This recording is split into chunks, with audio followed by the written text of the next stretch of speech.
All right, everybody, welcome back to another episode of the Alchemy Podcast. I am looking forward to my conversation today with Dayton. What's up, my man? It's good to see you, brother. It's good to see you Dayton too. LeBlanc, who we met through Jake Robles. Yep. And we started doing some one-on work together. You've been a member of Alchemy for, I think we've been working for 6 months now.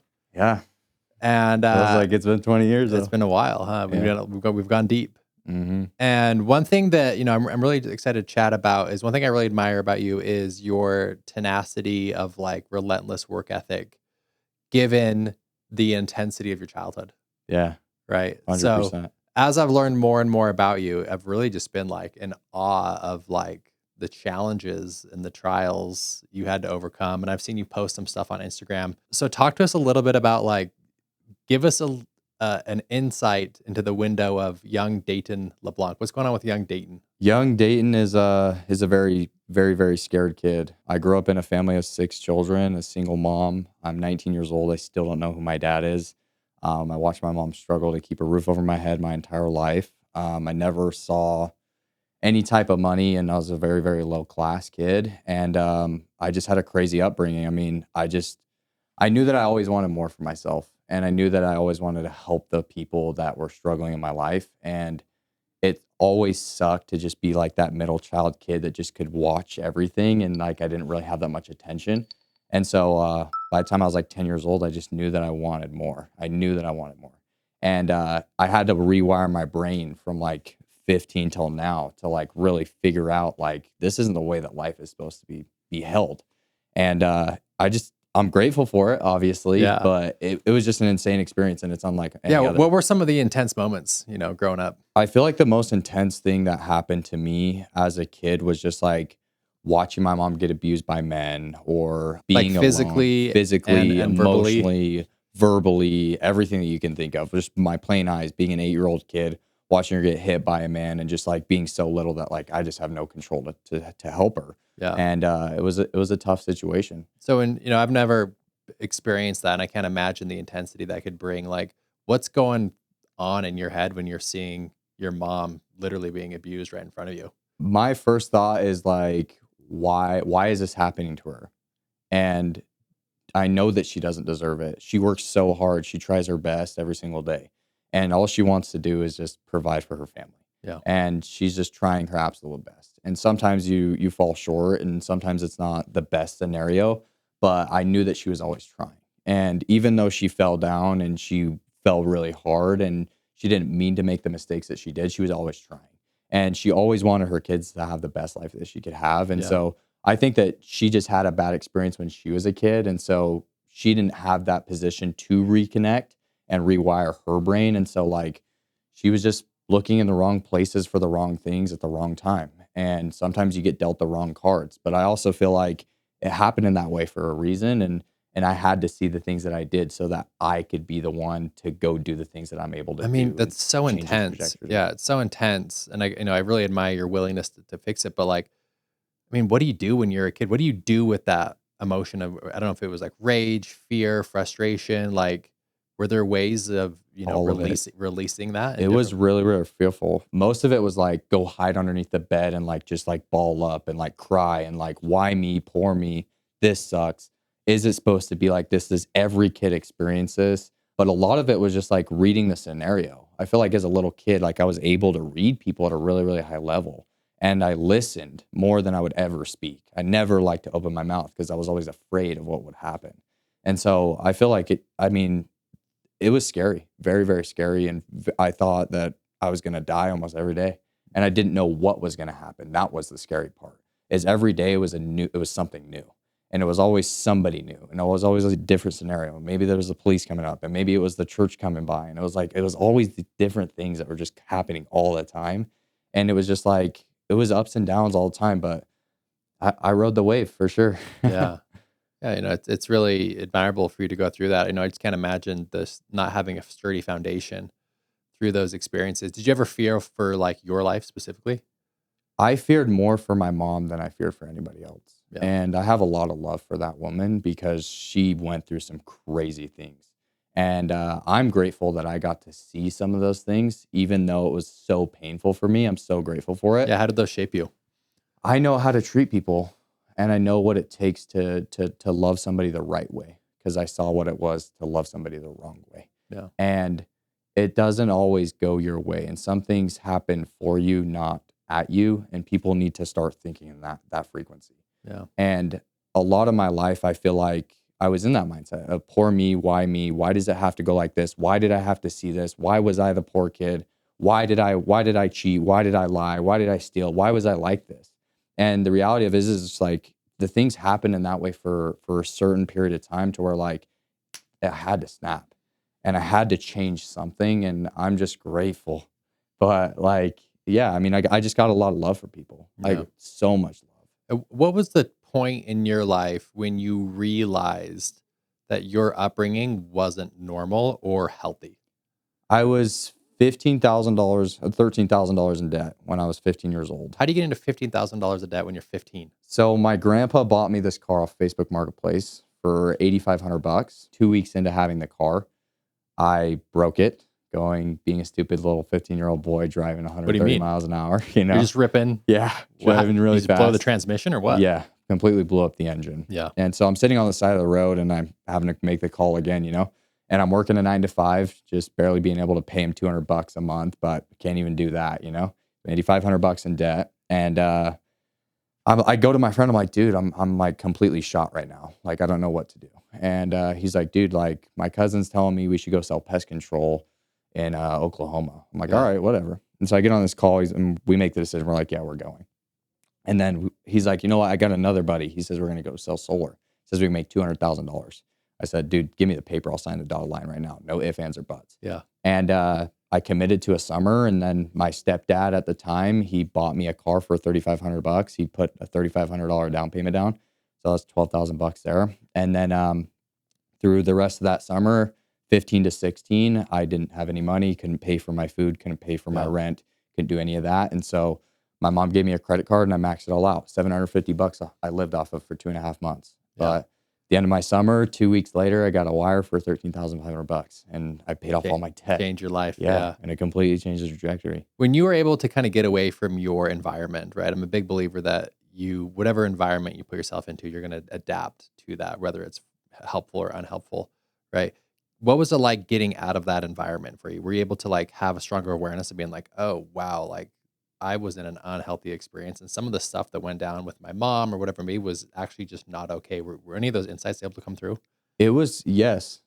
I mean, my first time getting on a plane was go to sell solar at 15 years old. Yeah. And so I'm in Houston, Texas, my first time ever out of the state of Utah. And I'm like, holy crap, like this is the world. Like people are like coming up to me, they're saying hi. There's people driving by, there's people walking down the street, weird people, crazy people. It's like, well, I've never seen this before.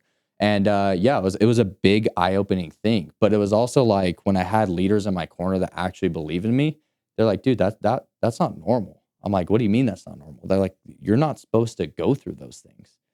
And I kind of like told myself, and people started to feel sorry for me. And I never liked that. I never liked having the attention because I never had that when I was a kid. So I felt uncomfortable. I felt a new experience. You don't know how to handle it. I felt really, really uncomfortable.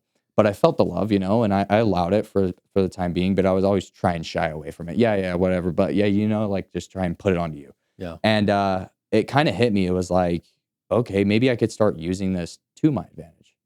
Maybe I don't have to feel sorry for myself anymore. Maybe I don't have to be in a poor mindset anymore. Maybe I could help my mom. Maybe I could change my little sister's life. Maybe I can help my brother get to where he's trying to go. And I took that summer and I just said, you know what, I'm going to do it. And every day it was really, really hard. And every day I wanted to quit. And every day I wanted to sit on the curb. And every day I wanted to go home. But I knew that my why was so big that I could never give up. Yeah. And I put my foot on the gas and I never looked back.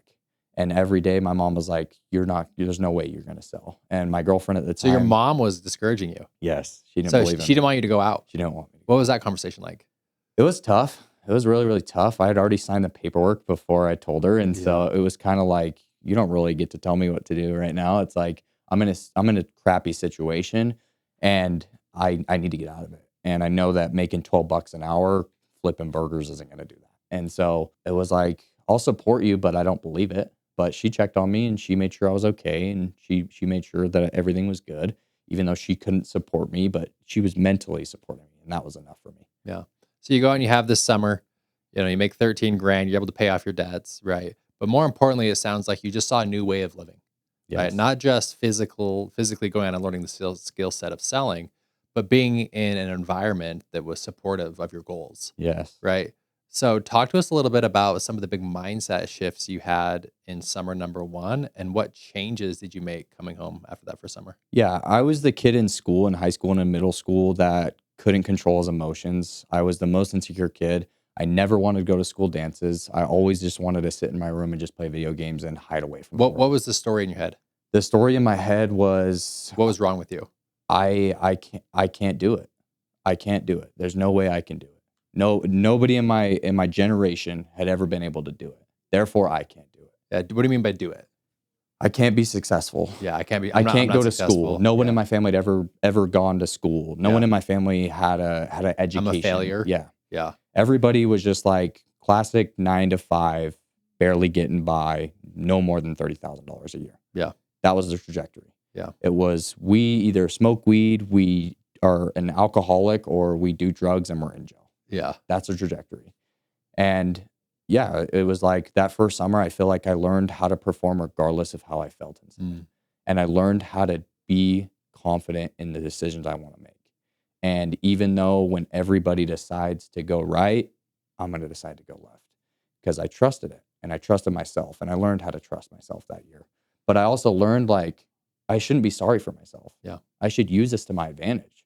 I'm unlike every other person. I learned how unique I was. And that was special to me. That was so special to me. Yeah, it sounds like you really kind of came out of your shell. Did you get any feedback from people back home when you came home of like shifts that they have noticed? Yeah. My mom was in awe for sure. Yeah. Because obviously she didn't think it was real. But obviously when I first barely got back, she was like, "Oh, it still didn't come back to you, And then 2 weeks later, I got the wire. Yeah. What What was that like, getting the wire? It was a special day. I was on my way to school, and one of my leaders called me and was like, "Hey, I just paid you." And I looked at my bank account. There's $13,500 in there. And I call my mom. I'm like, "Meet me at the house." And I hang up the phone. Call my stepdad, "Meet me at the house." And I hang up the phone. Call my grandpa, "Meet me at the house right now." And I hang up the phone. And I run to the bank. I pull out $13,000 and I go back home. I sit them down. I'm like, "Here's your money. Here's your money. Here's your money." I'm like, Wow. "I promise you I'll never owe you money again. Thank you so much for believing in me." Wow. It was a crazy experience. That's got to be once Crazy. in a lifetime experience, especially if you've never made money before. Oh, yeah. I always say your first back end check, you never forget. Yeah. Yeah. I'll never forget that day. Never. Yeah. I cried that day. Like my balls out, like just Yeah. so much emotion Yeah. for What sure. a special moment, right? Yeah. Yeah. So talk to us a little about moving forward, right? So, obviously you're still really young. Remind me your age. You're 19. 19. Yeah. Just you're not turned 19. even, yeah, you're not even 20 yet, right? And so you're getting in these reps at a really young age, which is rare for the industry. Most people are starting about your age, right? And you've got how many summers? 4? 4. Yeah. I 4 just wrapped summers. up my Yeah, you fourth finished your summer. 4th summer. And you've also shown to be an elite performer, Yeah. right?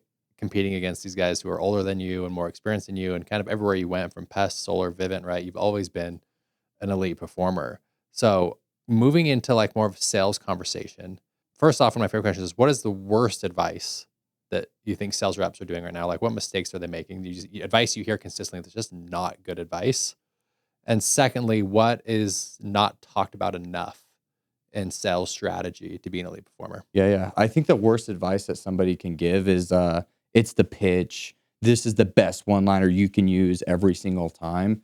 I think that's the worst advice ever. There is no specific thing that you can say that's going to make every single person fold and make them sign the dotted line. There's nothing. The only thing that's going to help you, which leads you into the best advice, is you have to be able to handle your emotions, and you have to be willing to go through the storm. Yeah. If you're willing to not fear the storm, you're willing to be the person to walk through the storm, you should be afraid of that man. And that's the way I look at sales. It's not just I say a word and you answer. It's I say a word and you feel something. If I make you feel good, then you'll ask me something in return. And if I can continue to do that, by the end of it, I'm going to have your bank information, and I'm going to put it in for you. That's how it works. And it's not like this is a physical transaction. It's an emotional transaction. Right. It's not what you say, it's how you say it. It's not what you do to people, it's how they receive it. And so you have to put yourself in their shoes, right? It's like the people think like, oh, scamming the 80-year-old grandma, right? It's like, no, it's like I'm actually serving this grandma, but you perceive it that way. You're not in my shoes. I already took my shoes off. I'm in grandma's house already. It's like I already know her situation. She's having a hard problem right now. I'm here to help her. I'm not putting her in a worse position. And so that's the way I look at it, is like you got to believe it to achieve it. And you have to believe the product that you're selling, no matter the industry. Believe it and you'll achieve it. Yeah, talk to us a little about that, because you've been in solar pest alarms, right? Yeah. Talk to us about what first, because you went from Pest to Vivint, right? Talk to us about that transition. What inspired you to join Vivint in the first place? So the transition to Vivint was not like a money thing for me. Yeah. It was I needed better people in my corner.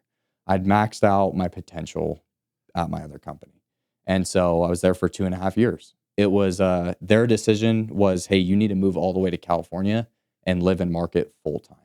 And I was like, well, where's the fun in that for me? Yeah. It's like I want to be home. I want to see my family, and I want to be a part of something great. Yeah. And my family member, Jake is in my family. He had been crushing it at Vivint, and I needed him. I truly needed somebody like that who actually believed in me.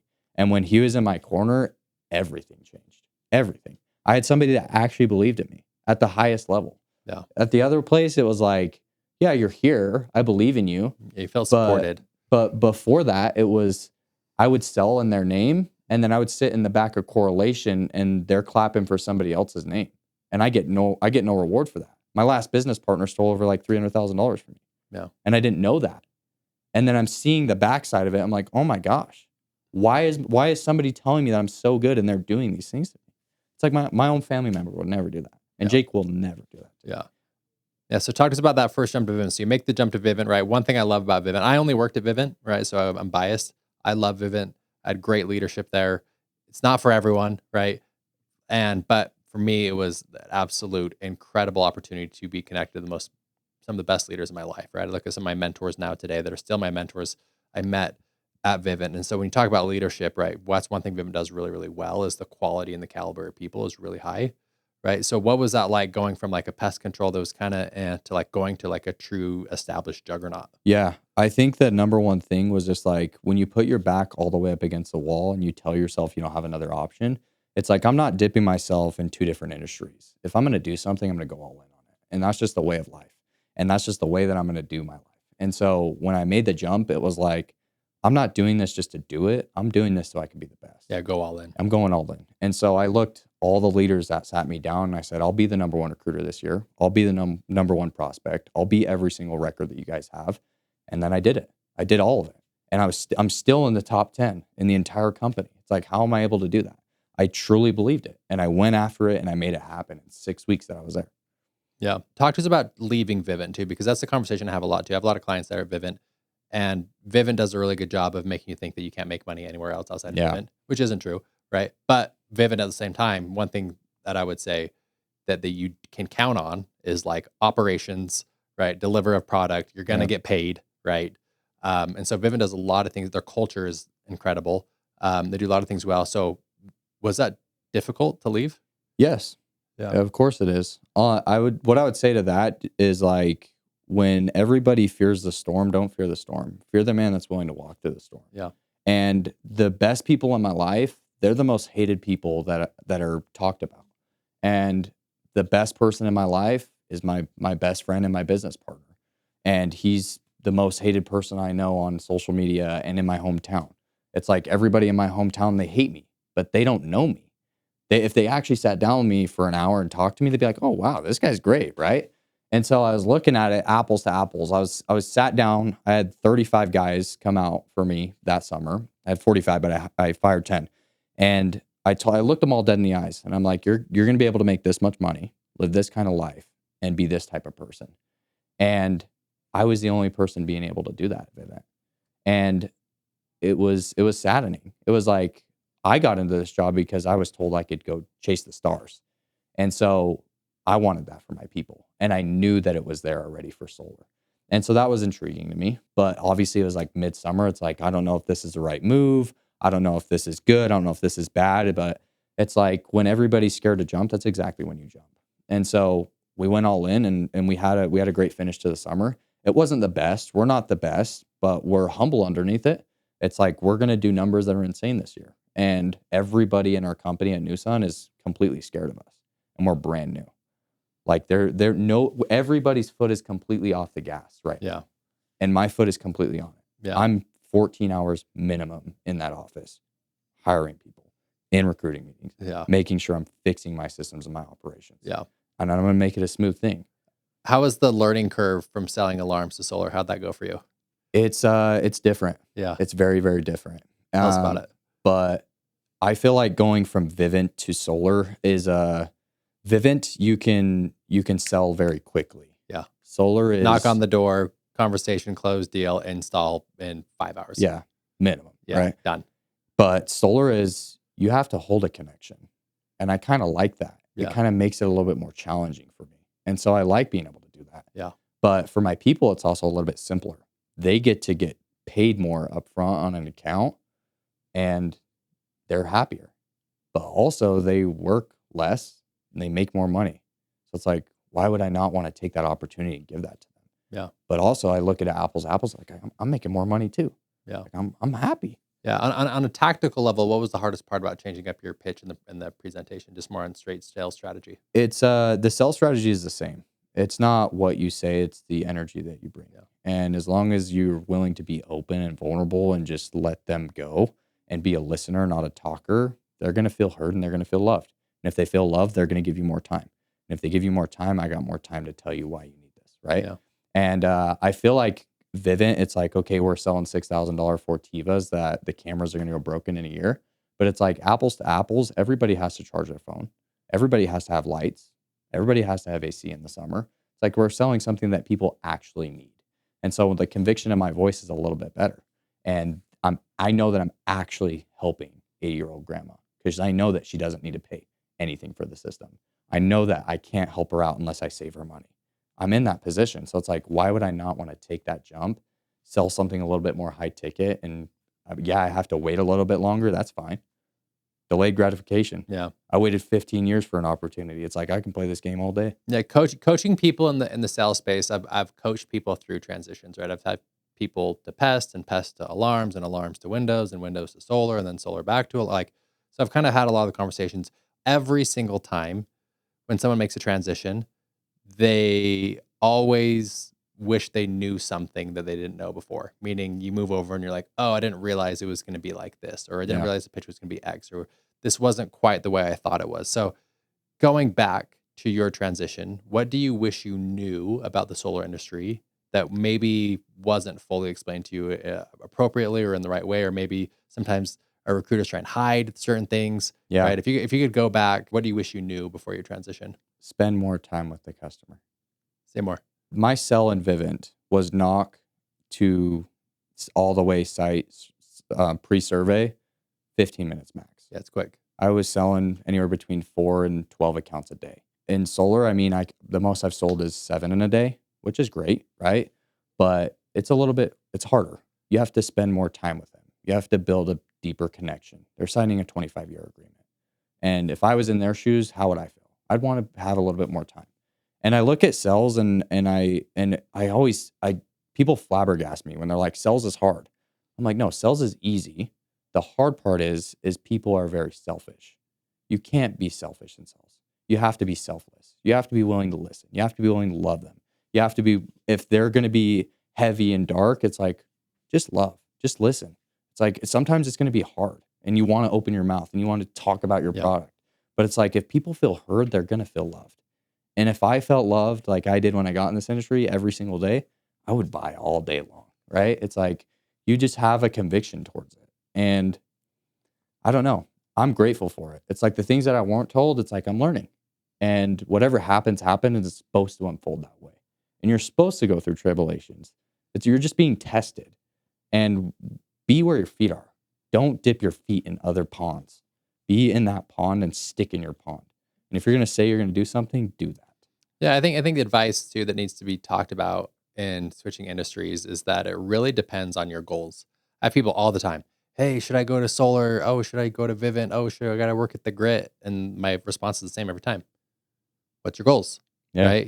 It depends. Are you in this thing to go make a quick buck in the summer? Yeah. Or are you trying to build something over 5 years? Or like it just really just depends. And so one thing I think people lose sight of is they get caught up in the dollar signs, right? They see big money. Oh, go make more money for less. And so I'm going to go do that. However, right, it takes time to build. And a lot of times you have to make sure what are my actual goals. And what's surprising to me is how many people I work with is when I first work with people is how many people don't even know what their goals are.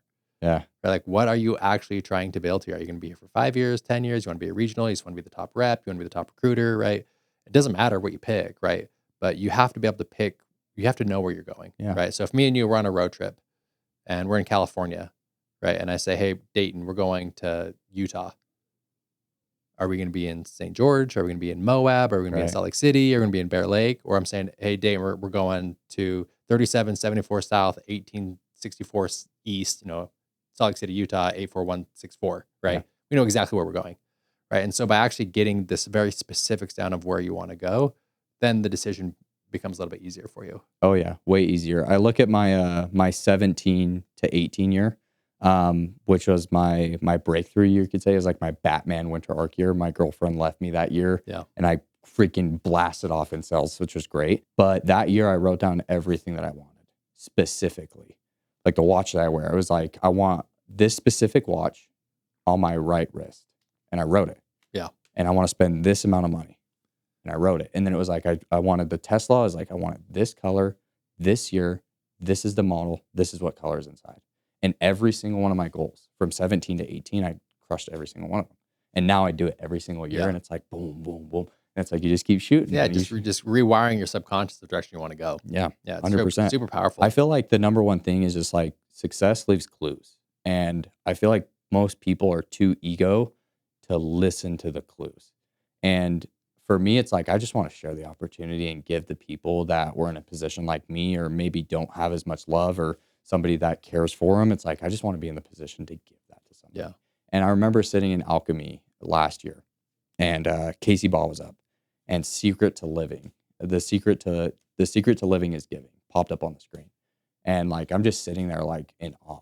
I'm like, this is insane. Like this is all I want. Like this is all I ever want. Is to give people something so beautiful that they could never imagine so that they'll do the same. And it's just a byproduct, right? It's like if I take care of my people, I'll be taken care of for the rest of my life. And I never have to retain anybody. And I don't lie to people. I'm very honest. And everything changed. It was like, it was always poor me, why me when I lied, when I cheated, when I stole. But it's like you flip it around and everything just starts happening for you. Instead of at you or to you. It's like, it's just so beautiful. Yeah, there's something special that happens when you're in integrity, like truly in integrity, how life just kind of merges. You kind of merge with life and the opportunity to serve and give back just kind of naturally appears. And you do better work because subconsciously, right, you know if you're in integrity or not. And if you're out of integrity, right, that's going to weigh on your consciousness and that's going to affect the energetic way you show up in recruiting and selling and in relationships. And you can't hide that, right? So something really special happens when you truly live a life of service and in integrity with God, right?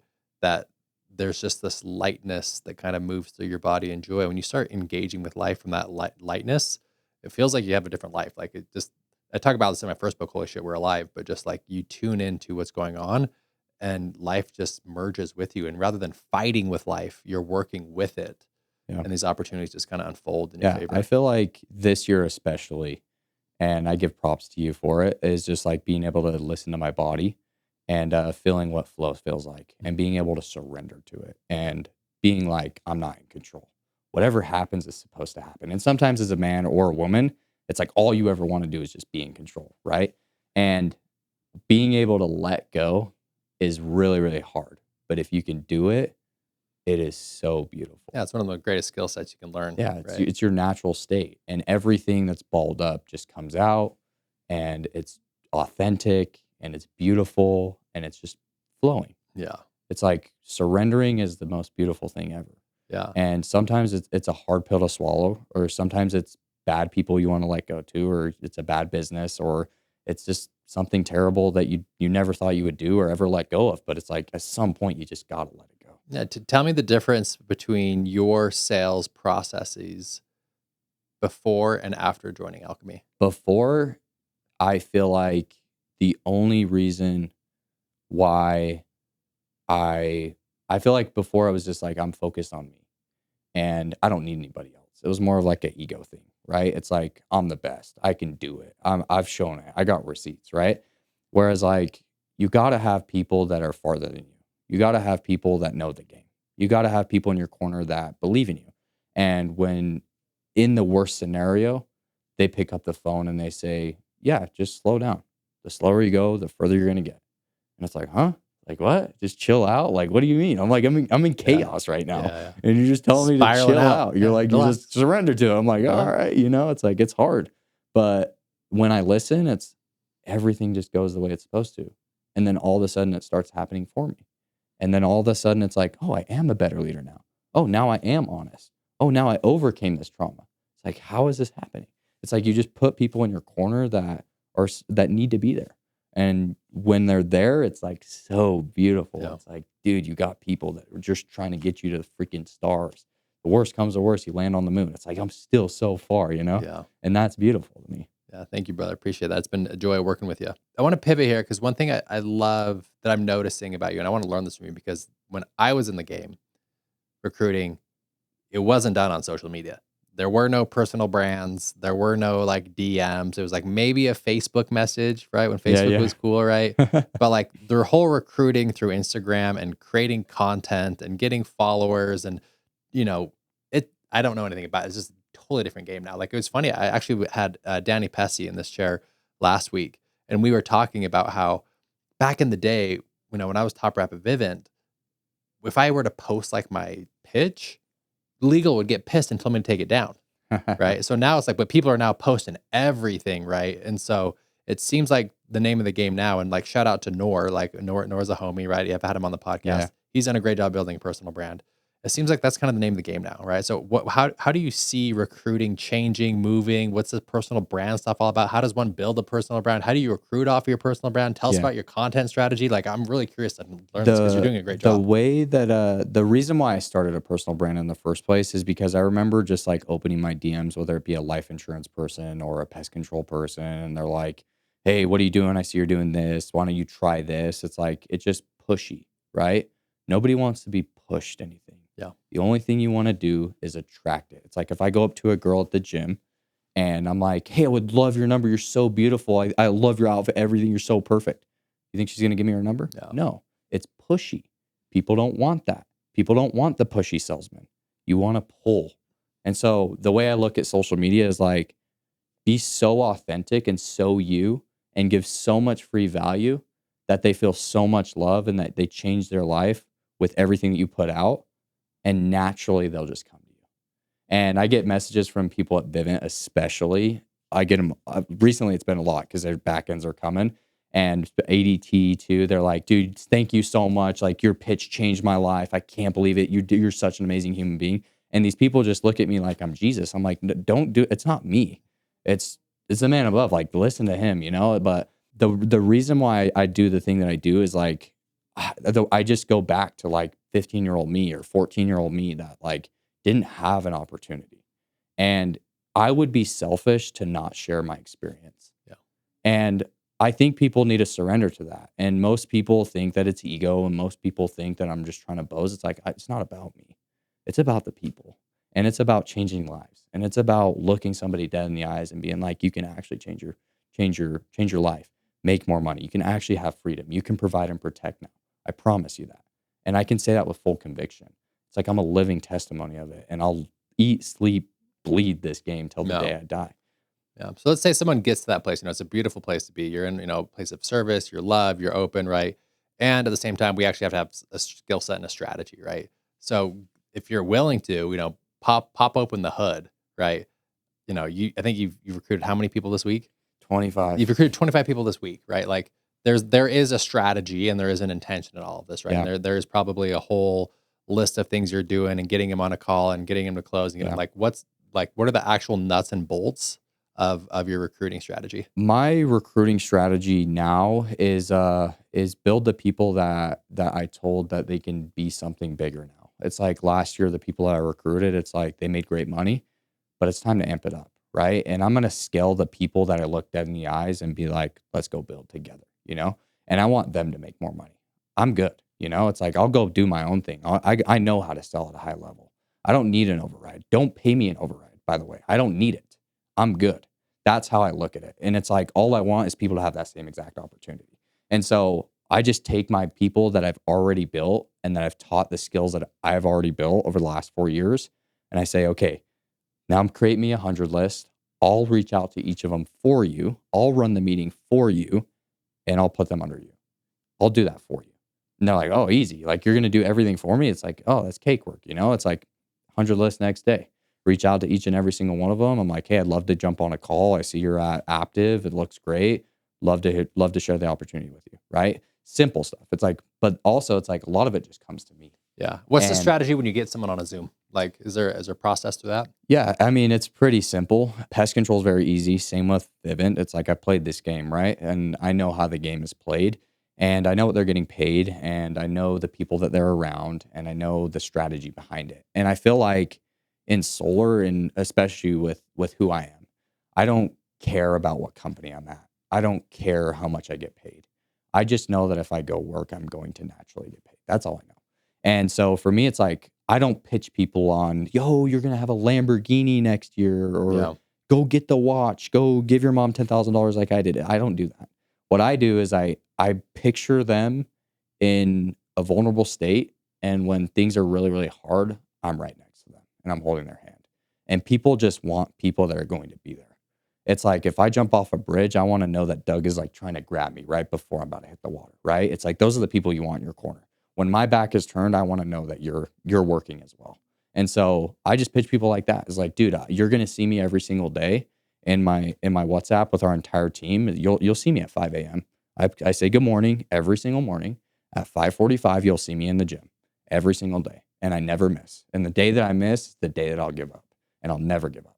And so to look somebody dead in the eyes and be like, you could do this the person you become, and I promise you I'm going to be there.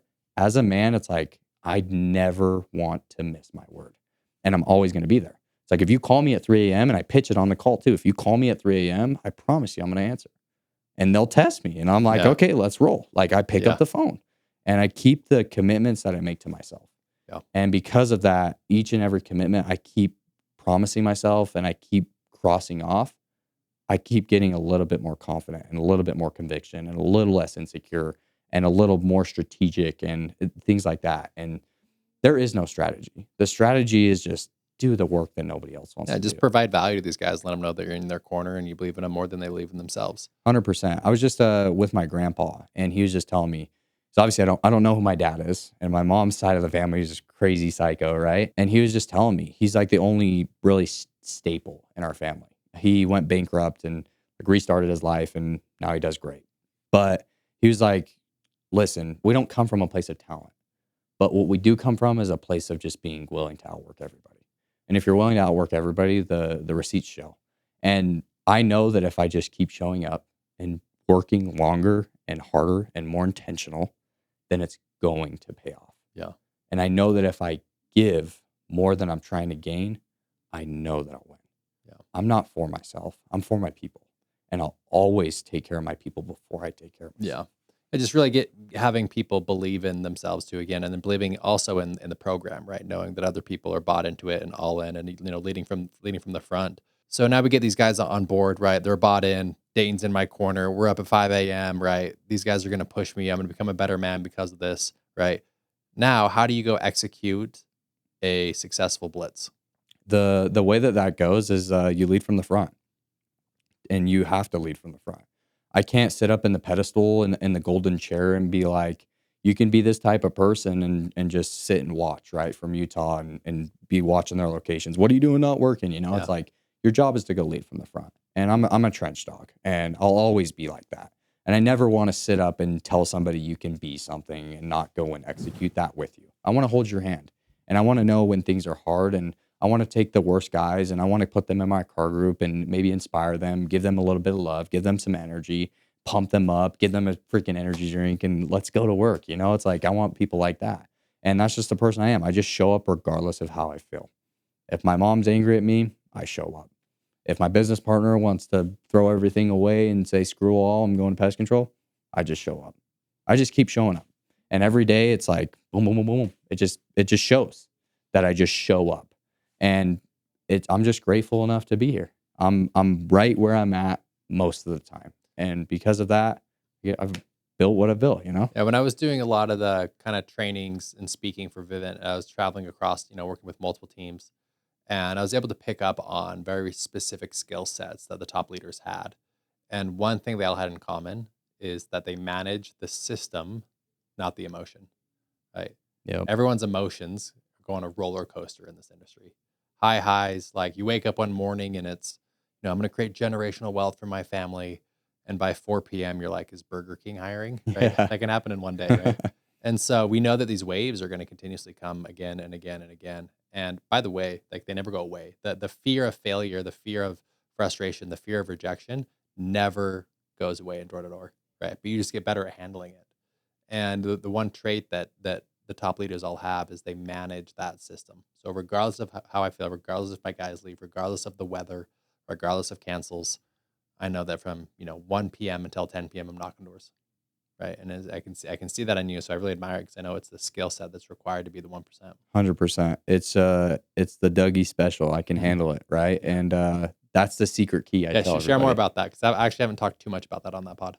Yeah. The ability to just tell yourself I can handle it and build your capacity. Right. It's like when I first started working with Doug, we're in this little tiny box office. It's just my little spot. That's it. There's no other spaces.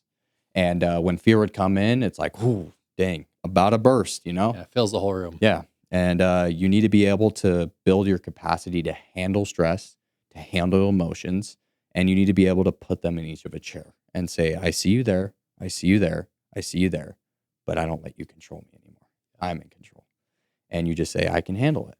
And you keep moving and you keep moving. And then eventually it flows away. And eventually it's like, oh, you're there, but I see you there. I see you later. It's My like capacity is so big that you can be here and it doesn't fully consume me. Yeah. It's like I'm in the middle of a cell. And again, it's like my mom's screaming at me. Why are you not doing this? What's this? What's this? It's like, oh, I see you there, but I'm right here. I'm still present. Yeah. I'm still grounded. I'm still humble. And I'm going to stay here. But the second I touch it is the second everything goes Don't touch away. it. Don't touch the fear. Yeah, you never touch it. Never touch it. Yeah. And you get on a wild ride. You learn though. You'll touch it a few times. Yeah. You'll think that you're still in control. Yeah. And you just need to surrender to it. I'm not in control. Yeah. I need to let go of this and not play with that. Yeah. This is not in control right now. What's in control is what's happening right now. Yeah. That is a whole different conversation for another time. Yeah. But this is right now. Yeah. Super cool to see you take those principles we've talked about earlier in our coaching and apply them, man. It's been cool to see you evolve on that. I live it every day. Yeah. Every day. And I preach it to my people and I tell them this is the way you need to live life. Yeah. And it's a much more loving way of life.